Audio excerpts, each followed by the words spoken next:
ಕಲಾವಿದರಿಗೋಸ್ಕರ ದುಡಿಯುವ ಒಂದು ವೃತ್ತಿಯನ್ನು ನನ್ನದಾಗಿಸಿಕೊಂಡೆ. ವಿದ್ಯೆ ಇಲ್ಲದೆ ಹೇಗೆ ಸಾಗಿಸಬಹುದು, ಹಣ ಇಲ್ಲದೆ ಹೇಗೆ ಬದುಕಬಹುದು ಅದನ್ನು ಕಂಡವನು ನಾನು.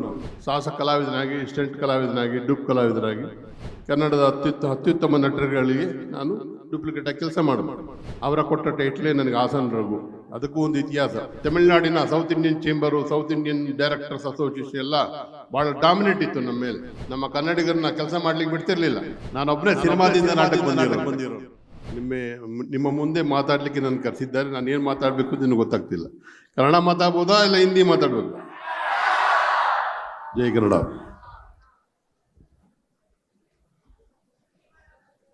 ನಾನು ನಿಮ್ಮ ವಿಡಿಯೋವನ್ನು ನೋಡಿದ್ದೀರಿ.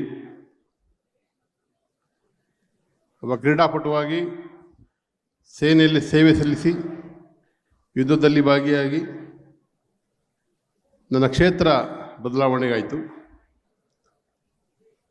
ಕಲಾವಿದರಿಗೋಸ್ಕರ ದುಡಿಯುವ ಒಂದು ವೃತ್ತಿಯನ್ನು ನನ್ನದಾಗಿಸಿಕೊಂಡೆ. ಅದು ಆಕಸ್ಮಿಕವಾಗಿ.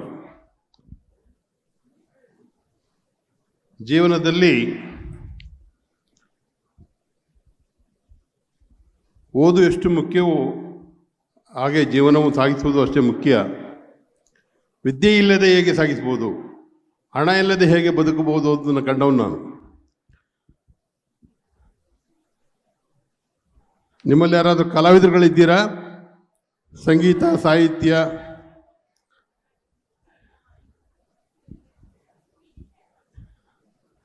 ಯಾಕೆ ಹೇಳ್ತಾ ಇದ್ದೀನಿ ಅಂದರೆ, ನನ್ನ ಸಾಹಸ ವೃತ್ತಿಯಲ್ಲಿ ಎಲ್ಲ ಅವಿದ್ಯಾವಂತರೇ ಬಂದಿದ್ದು. ಆದರೆ ಇವತ್ತು ಅವರ ದುಡಿಮೆ ನಿಮ್ಮ ಯಾವ ವಿದ್ಯಾವಂತರಿಂದ ಕಡಿಮೆ ಏನಿಲ್ಲ. ಕಾರಣ ಇಷ್ಟೇ, ಶ್ರಮ. ತಾನು ಏನಾದರೂ ಮಾಡಬಹುದು ಅನ್ನೋ ಒಂದು ಅವಕಾಶ. ನಾನು ಆರ್ಮಿಯಿಂದ ಬಂದಾಗ ಒಬ್ಬ ಜಿಮ್ನಾಸ್ಟಿಕ್ ಪಟುವಾಗಿದ್ದೆ. ಜಿಮ್ನಾಸ್ಟಿಕ್ ಶಿಕ್ಷಕನಾಗಿ NIS ಅಲ್ಲಿ ಟ್ರೈನಿಂಗ್ ಆಯಿತು. ಆದರೆ ನನಗೆ ಕೆಲಸ ಇರಲಿಲ್ಲ ಆಗ 79ರಲ್ಲಿ.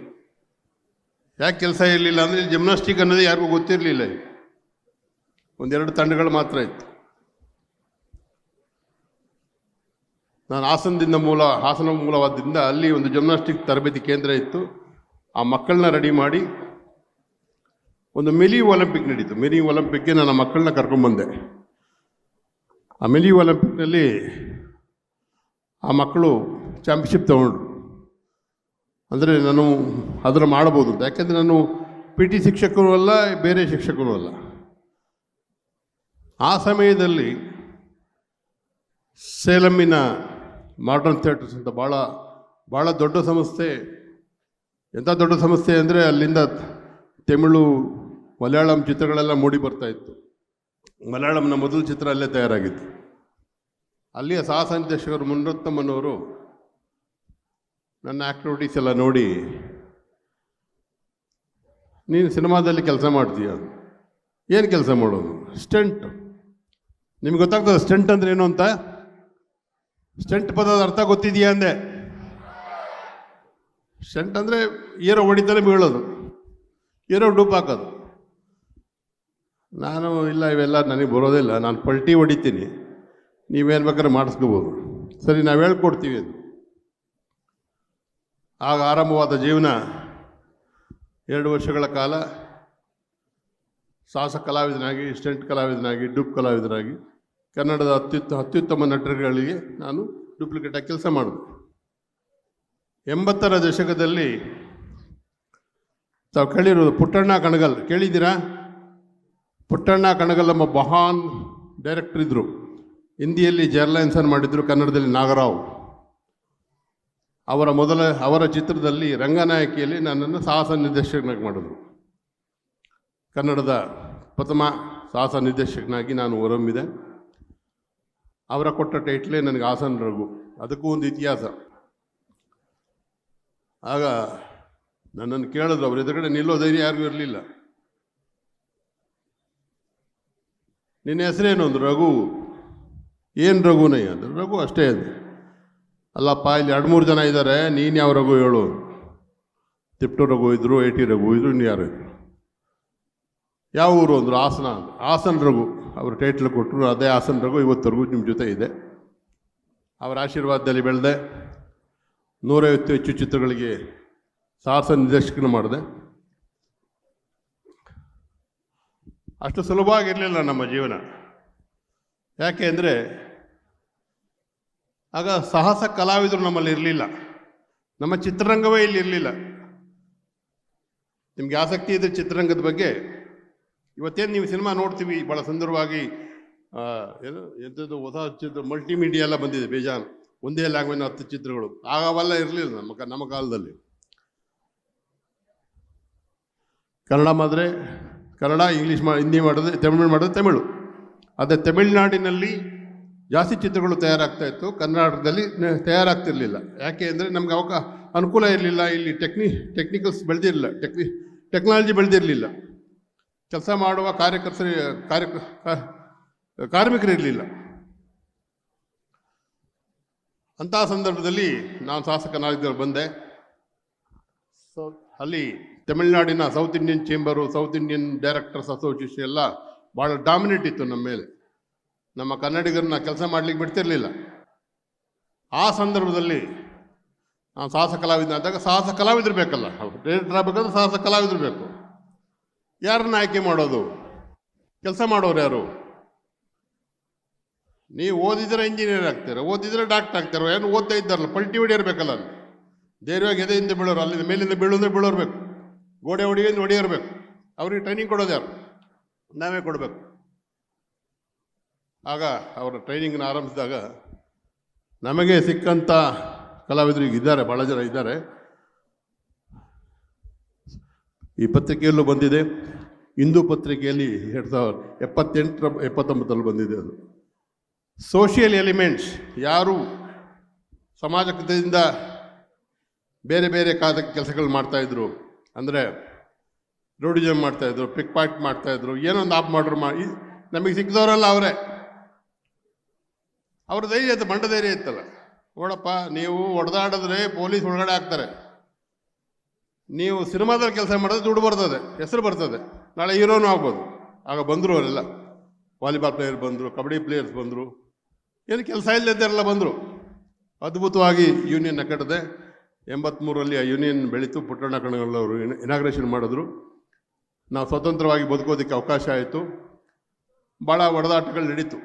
ನಮಗೆ ಕನ್ನಡಿಗರಿಗೆ ಅವಕಾಶ ಕೊಡ್ತಿರಲಿಲ್ಲ ತಮಿಳುನಾಡಿನವ್ರು. ಅವರು ಇಲ್ಲಿ ಡಾಮಿನೇಟ್ ಮಾಡೋರು.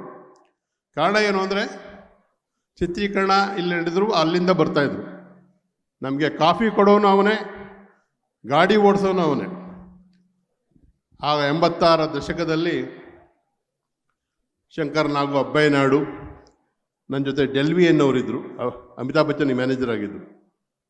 ನಾವೆಲ್ಲ ಸೇರಿ ಸಂಘಟನೆ ಮಾಡಿ ಒಕ್ಕೂಟವನ್ನು ಕಟ್ಟಿದು, ಕಾರ್ಮಿಕರ ಒಕ್ಕೂಟ, ಸಾಹಸ ಕಲಾವಿದರ ಒಕ್ಕೂಟ ಅದ್ಭುತವಾಗಿ ಬೆಳೀತು.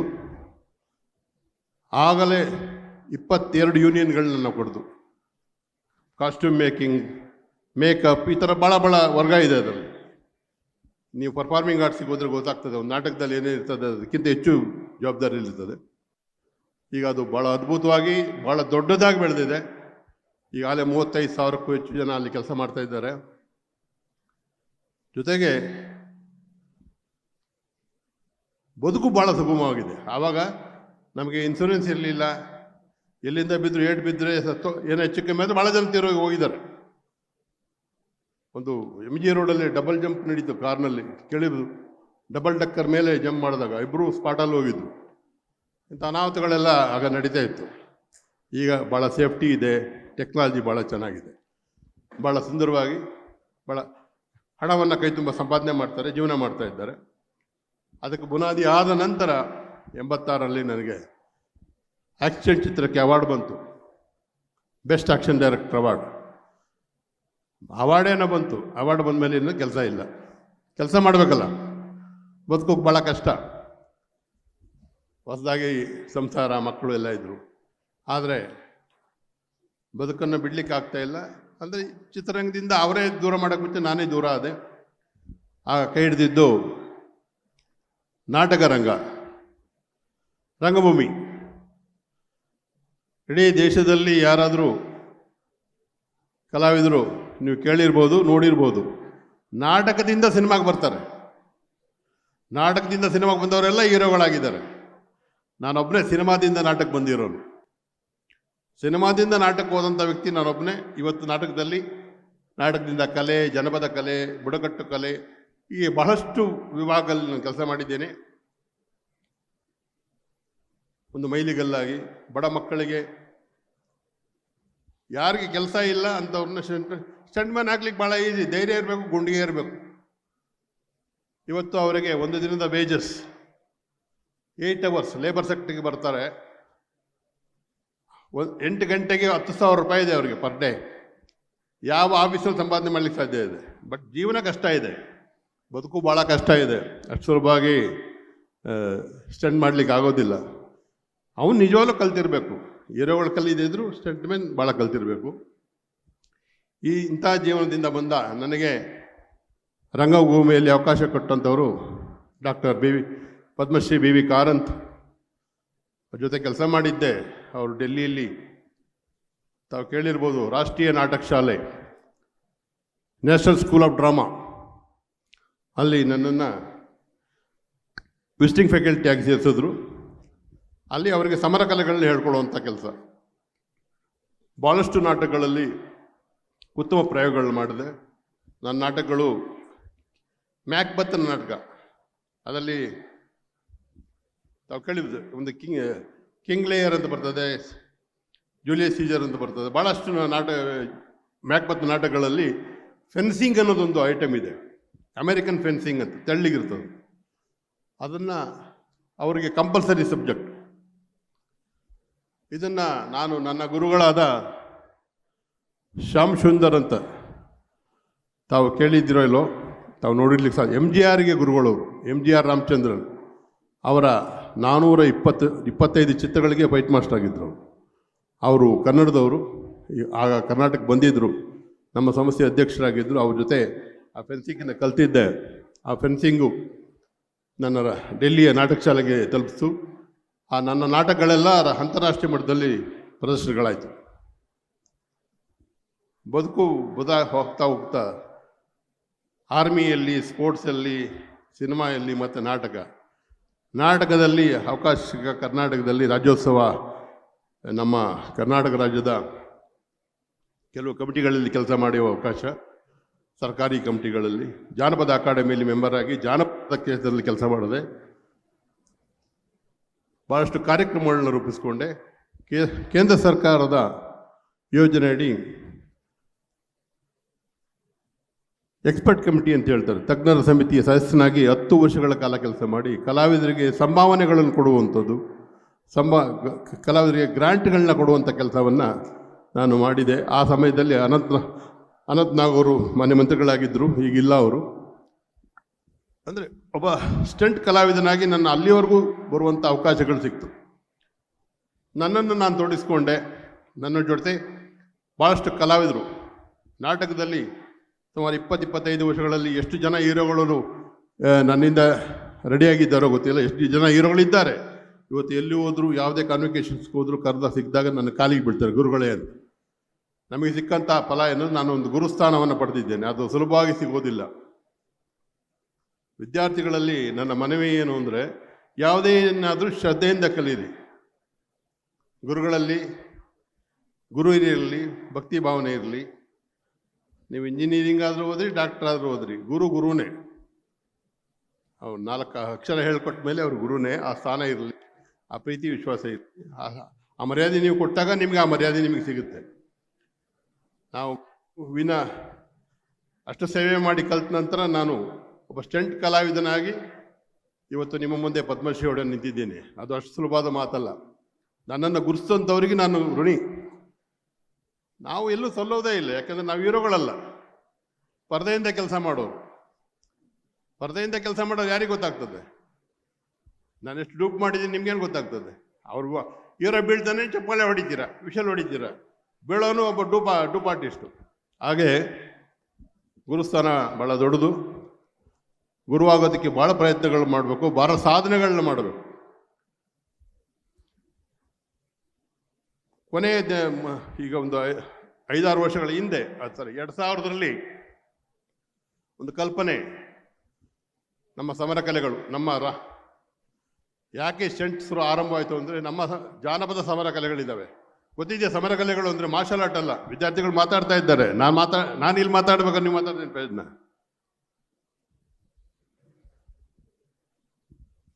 ಮಾರ್ಷಲ್ ಆರ್ಟ್ ಎಲ್ಲರಿಗೂ ಗೊತ್ತಿದೆಯಲ್ಲ, red belt, black belt, green belt.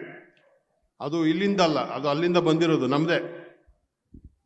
ಕೇರಳದ ಕಲರಿ, ತಾಂಗ್ತಾ, ಗತ್ಕಾ ನಮ್ಮ ರಾಷ್ಟ್ರದ ಅದ್ಭುತ ಕಲೆಗಳು. ಇವೆಲ್ಲ ಹೊರ ದೇಶಕ್ಕೆ ಹೋಗಿ ಅಲ್ಲಿಂದ ನ್ಯೂ ಬಾಟಲ್ ಓಲ್ಡ್ ವೈನ್ ಅಂತ ಹೇಳ್ತಾರಲ್ಲ, ಆ ರೀತಿ ಬಂದಂಥವು. ಆದರೆ ನಮ್ಮ ಸಂಸ್ಕೃತಿಯ ಸಮರ ಕಲೆಗಳಿಗೆ ಸ್ಥಾನ ಇಲ್ಲ. ಅದನ್ನು ಬೆಳೆಸಬೇಕು ಅನ್ನೋ ಉದ್ದೇಶದಿಂದ ಒಂದು ಕಾರ್ಯಕ್ರಮ ಹಮ್ಮಿಕೊಂಡೆ 2010ರಲ್ಲಿ, ಶೌರ್ಯ ಪರ್ವ ಅಂತ. ಈಗ ಇಲ್ಲಿಗೆ 15 ಕಾರ್ಯಕ್ರಮಗಳನ್ನ 15 ವರ್ಷದಿಂದ ಮಾಡಿದ್ದೀವಿ. ಇಡೀ ರಾಷ್ಟ್ರದ ಎಲ್ಲ ಕಲಾ ತಂಡಗಳನ್ನು ಕರೆಸಿ ಒಂದು ವೇದಿಕೆಯಲ್ಲಿ ತರುವಂಥದ್ದು. ಸಮರ ಕಲೆಗಳು, ನಮ್ಮ ದೇಶಿ ಸಮರ ಕಲೆಗಳು, ನೀವು ಮಾಡರ್ನ್ ಅಲ್ಲ, ಇಟ್ಟಿಗೆ ಹೊಡೆಯೋದು, ಗ್ಲಾಸ್ ಹೊಡೆಯೋದಲ್ಲ. ಅವರ ಅದ್ಭುತ ಕಲ್ಪನೆಗಳನ್ನ ನೀವು ನೋಡ್ಲಿಕ್ಕೆ ಸಾಧ್ಯ ಇಲ್ಲ. ಅದ್ಭುತ ಸಾಧನೆಗಳು. ಅದು ಮಣಿಪುರದಂತೂ ತಾಂಗ್ತಾ ಅದ್ಭುತವಾದಂಥ ಕಲೆ. ಗತ್ಕಾ ಇನ್ನೂ ಅದ್ಭುತವಾದ ಕಲೆ, ಪಂಜಾಬಿನ. ಇಂಥ ಕಲೆಗಳನ್ನ ನೋಡುವ ಅವಕಾಶ ನಾವು ಕಾರ್ಯಕ್ರಮ ನಡೆಸ್ತಾ ಇದ್ದೀವಿ. ಈ ವರ್ಷವೂ ಮಾಡ್ತಾ ಇದ್ದೀವಿ. ಅಂಥ ಒಂದು ಕಾರ್ಯಕ್ರಮವನ್ನು ಭಾಳ ಹಿಂದೆ ಇದರ ಜೊತೆಯಲ್ಲಿ ಅಖಿಲ ಭಾರತ ಆದಿವಾಸಿ ಮತ್ತು ಬುಡಕಟ್ಟು ಲೋಕಕಲಾ ಪರಿಷತ್ತನ್ನು ಮಾಡಿ ಅದನ್ನು ಜನರಲ್ ಸೆಕ್ರೆಟರಿಯಾಗಿ ಕೆಲಸ ಮಾಡಿದೆ. ಇಡೀ ರಾಷ್ಟ್ರದಲ್ಲಿ ಸುಮಾರು 3000ಕ್ಕೂ ಹೆಚ್ಚು ತಂಡಗಳನ್ನ ಕಟ್ಟಿದ್ದೀನಿ. ತಂಡಗಳನ್ನ ಕಟ್ಟಿದ್ದೀವಿ ಅಂದರೆ 3000ಕ್ಕೂ ಹೆಚ್ಚು ತಂಡಗಳು. ಜಮ್ಮು ಕಾಶ್ಮೀರದಲ್ಲೇ 100 ತಂಡ ಇದ್ದಾವೆ ನಮ್ಮ ಕಲಾವಿದರ ತಂಡ. ಇವತ್ತು ಅವರಿಗೆ ಸಂಭಾವನೆ, ಅವರ ಜೀವನ ಬದುಕನ್ನು ಹಸನಾಗಿ ಮಾಡಿಕೊಟ್ಟಿದ್ದೀವಿ. ಇದಕ್ಕೆ ಹೋರಾಟಗಳು ನಡೆಸಿದ್ದೀವಿ. 400 ರೂಪಾಯಿ ಸಿಗ್ತಾ ಇದ್ದಂಥ ಸಂಭಾವನೆ ಇವತ್ತು 3000 ಸಂಭಾವನೆ ಆಗಿದೆ. ಬದುಕಲಿಕ್ಕೆ ಎಲ್ಲವೂ ಮುಖ್ಯ. ಹಾಗೇ ವಿದ್ಯೆ ಎಷ್ಟು ಮುಖ್ಯವೋ ಕಲೆ ಸಂಸ್ಕೃತಿಯೂ ಮುಖ್ಯ. ವಿದ್ಯಾರ್ಥಿಗಳು ಜೊತೆಯಲ್ಲಿ ಕಲೆಗಾಗಿ, ಕ್ರೀಡೆಗಾಗಿ ಒಂದು 20-30 ನಿಮಿಷ ಅಂದರೆ ಒಂದು 30% ಆದರೂ ತಾವು ಅದಕ್ಕೆ ಬಿಡುವು ಮಾಡಿಕೊಂಡ್ರೆ ನಿಮ್ಮ ಆರೋಗ್ಯನೂ ಒಳ್ಳೆಯದಾಗ್ತದೆ, ಒಂದು ಕಲೆಯೂ ಉಳಿಯುತ್ತೆ, ಕಲಾವಿದನು ಉಳಿತಾನೆ, ಕಲೆ ಜೊತೆ ನೀವು ಬೆಳೀಬೋದು, ಸಂಸ್ಕೃತಿಯೂ ಬೆಳೆಯುತ್ತೆ. ಇದು ನನ್ನ ಉದ್ದೇಶ. ಗುರುಸ್ಥಾನವನ್ನು ಪಡೆದಿದ್ದೇನೆ. ಭಾಳಷ್ಟು ಹೀರೋಗಳು ಇವತ್ತು ಬಂದಿದ್ದಾರೆ. ಯಾರ ಹೆಸರುಗಳನ್ನು ನಾನು ಹೇಳಲಿಕ್ಕೆ ಆಗೋದಿಲ್ಲ. ಕಾರಣ ಏನಂದರೆ ಅವ್ರು ನನ್ನ ಗುರು ಅಂದರೆ ನಾನು ಶಿಷ್ಯ ಅಂತ ಹೇಳ್ಬೋದು. ಈಗ ನೀವು ಕಾಲೇಜಲ್ಲಿ ಓದಿದ್ರೆ ಎಷ್ಟು ಜನ ಟೀಚರ್ಸ್ ಇರ್ತಾರೆ, ಎಲ್ಲರಿಗೂ ನೀವು ನೆನಪಿರುತ್ತಾ? ಹಾಗೆ. ಆದರೆ ಸಂಸ್ಕೃತಿ ಜೊತೆಯಲ್ಲಿ ಬದುಕೋದು ಭಾಳ ಕಷ್ಟ. ಯಾಕಂದರೆ ಸರ್ಕಾರಿ ನೌಕರಿಯಲ್ಲಿ, ಇನ್ನೊಂದು ನೌಕರಿಯಲ್ಲಿ ಬದುಕೋದು ಭಾಳ ಸುಲಭ. ಅವ್ರಿಗೆ ಒಂದು ಸಂಭಾವನೆ ಇರ್ತದೆ, ಒಂದು ಜೀವನ ಇರ್ತದೆ, ಜೀವನ ಶೈಲಿ ಇರ್ತದೆ. ಇಲ್ಲಿ ಆಗಲ್ಲ. ಒಂದು ಸಾರಿ ಕೆಲಸ ಇದ್ದರೆ ಕೆಲಸ. ಕೋವಿಡಲ್ಲಿ 2 ವರ್ಷ ಕೆಲಸನೇ ಇಲ್ಲ. ಆಗೇನು ಮಾಡೋದು? ಬದುಕಬೇಕಲ್ಲ. ಆಗಲೂ ಆಗ ಟ್ರೈನಿಂಗ್ ಮಾಡ್ತಾಯಿದ್ದೋ ನಾವು. ಮಕ್ಕಳಿಗೆ ಟ್ರೈನಿಂಗ್ ಕೊಡುವಂಥ ಕೆಲಸ ಏನೋ ಮಾಡ್ತಾಯಿದ್ದೆ. ಗುರುಕುಲ ನಡೆಸ್ತೇವೆ. ರಾಮನಗರದಲ್ಲಿ ನಂದು ಗುರುಕುಲ ಇದೆ. ಮಲ್ಲಕಂಬ ಸೆಂಟ್ರ್ ಇದೆ. ಮಲ್ಲಕಂಬ ಖೇಲೋ ಇಂಡಿಯಾ ಸೆಂಟ್ರ್ ಕೊಟ್ಟಿದ್ದಾರೆ ಗೌರ್ಮೆಂಟ್ ಆಫ್ ಇಂಡಿಯಾ. ಅದು ಕೋಚ್ ಇದ್ದಾರೆ, ಬಂದಿದ್ದಾರೆ. ಇಲ್ಲಿ 60 ಮಕ್ಕಳಿದ್ದಾರೆ. ಮಲ್ಲಕಂಬವನ್ನು ಈಗ ರಾಜ್ಯ ಮತ್ತು ರಾಷ್ಟ್ರ ಮಟ್ಟದಲ್ಲಿ ಕೊಂಡೊಯ್ಯುವಂಥ ಕೆಲಸವನ್ನು ಮಾಡ್ತಾ ಇದ್ದೀವಿ. ತರಬೇತಿ ನಡೆಸ್ತಾ ಇದ್ದೀವಿ. ನೀವು ಏಜ್ ಭಾಳ ಆಗಿರೋದ್ರಿಂದ ನಿಮಗೇನು ಮಾಡಲಿಕ್ಕೆ ಸಾಧ್ಯ? ಯಾರೋ ಹೇಳಿದ್ರು ಹೆಣ್ಮಕ್ಳಿಗೆ ಫೈಟಿಂಗ್ ಕಲಿಸಿ ಅಂತ. ಫೈಟಿಂಗ್ ಏನು ಕಲಿಯೋದು ಬೇಕಾಗಿಲ್ಲ. ಒಂದು ತಮಿಳ್ನಾಡಿನಲ್ಲಿ ಸಿಲಂಬಾಟಮ್ ಅಂತ ಇದೆ. ಯಾರ ಪರಿಚಯ ಇದೆ? ಗೊತ್ತಿದೆಯಾ ಸಿಲಂಬಾಟಮ್ ಅಂದರೆ? ಸಿಲಂಬಂ, ದೊಣ್ಣೆ ವರ್ಷೆ, ಸ್ಟಿಕ್ ಫೈಟ್. ಇವತ್ತು ಸ್ಕೂಲ್ ಗೇಮ್ಸ್ ಅದು. ಜೊತೆಗೆ ನ್ಯಾಷನಲ್ಸ್ ಗೇಮ್ಸು ಮಾಡಿದ್ದಾರೆ. ಆಲ್ ಓವರ್ ಇಂಡಿಯಾ ಫೆಡರೇಷನ್ ಇದೆ, ವರ್ಲ್ಡ್ ಫೆಡರೇಷನ್ ಇದೆ. ಅದಕ್ಕೆ 2% ಕೋಟಾ ಕೊಟ್ಟಿದ್ದಾರೆ ಗೌರ್ಮೆಂಟ್ ಆಫ್ ತಮಿಳುನಾಡು. ನನ್ನ ಕಾರ್ಯಕ್ರಮದಲ್ಲಿ ಭಾಗವಹಿಸಿದಂಥ ಒಂದು ಹೆಣ್ಮಗಳು ಬಾಲಭವನದಿಂದ ಬಂದಿತ್ತು. ಅವರು ಸರ್ಟಿಫಿಕೇಟ್ ಕೇಳಿದ್ರು, 3 ವರ್ಷ ಸರ್ಟಿಫಿಕೇಟ್ ಕೊಟ್ಟೆ. ಆ ಮಗುವಿಗೆ 2% ಕೋಟಾದಲ್ಲಿ ಮೆಡಿಕಲ್ ಸೀಟ್ ಸಿಕ್ತು. ಸಿಲಂಬಾಟಮ್, ದೊಣ್ಣೆ ವರ್ಷೆ, ಅದನ್ನು ನೀವು ಕಲಿಬೋದು. ಯಾಕೆ ಕಲಿಬೋದು ಅಂದರೆ ಯಾರ ಅವಶ್ಯಕತೆ ಇಲ್ಲ. ನೀವು ಒಬ್ಬರು ಒಂದು ಹೆಣ್ಮಗು ದೊಣ್ಣೆ ಹಿಡ್ಕೊಂಡ್ರೆ 10 ಜನಕ್ಕೆ ಹೊಡಿಬೋದು. ಒಂದು ದೊಣ್ಣೆ ಮಾತ್ರ ಹಿಡ್ಕೋಬೇಕಷ್ಟೆ. ನೀವು ನಿಮ್ಮನ್ನು ರಕ್ಷಿಸ್ತೀರಿ, ನಿಮ್ಮ ಮನೆಯವ್ರನ್ನೂ ರಕ್ಷಣೆ ಮಾಡ್ತೀರಿ, ದೇಶವನ್ನು ರಕ್ಷಿಸ್ತೀರಿ, ನೀವು ಸದೃಢವಾಗಿರ್ತೀರಿ, ಆರೋಗ್ಯವಾಗಿರ್ತೀರಿ. ಅಂಥದನ್ನು ಕಾಲೇಜಾಗಲಿ ಸ್ಕೂಲಾಗಲಿ ಮಾಡ್ಬೋದು. ಅದಕ್ಕೇನು ಯಾವ ಅಡಚಣೆ ಬರೋದಿಲ್ಲ. ಅಂಥ ಕಾರ್ಯಕ್ರಮಗಳನ್ನು ಮಾಡೋವಾಗಿದ್ದರೆ ನಾವು ನಮ್ಮ ಅಕಾಡೆಮಿ ವತಿಯಿಂದ ನಿಮಗೆ ಅನುಕೂಲ ಮಾಡಿಕೊಡ್ತೀವಿ. ಭಾಳಷ್ಟು ಸಮಯಗಳನ್ನ ತಗೊಂಡಿದ್ದೀನಿ. ನಿಮಗೆ ಹೇಗೆ ಇನ್ಸ್ಪೈರ್ ಆಗಿದೆ ಗೊತ್ತಿಲ್ಲ. ನಾನು ಭಾಷಣಕಾರನಲ್ಲ, ನಾನು ಕೆಲಸ ಮಾಡೋನಷ್ಟೇ. ಈ ವಯಸ್ಸಲ್ಲೂ ನಾನು ಪಾಠ ಮಾಡ್ತೀನಿ, ವಿದ್ಯೆ ಹೇಳ್ಕೊಡ್ತೀನಿ ಅಷ್ಟೇ. ಗುರುಸ್ಥಾನ ಪಡೆದಿದ್ದೀನಿ. ಬೆಂಗಳೂರಿನ ಸಮಗ್ರ ಸುದ್ದಿಗಾಗಿ ನೋಡಿ ಕರ್ನಾಟಕ ಟಿವಿ ಬೆಂಗಳೂರು.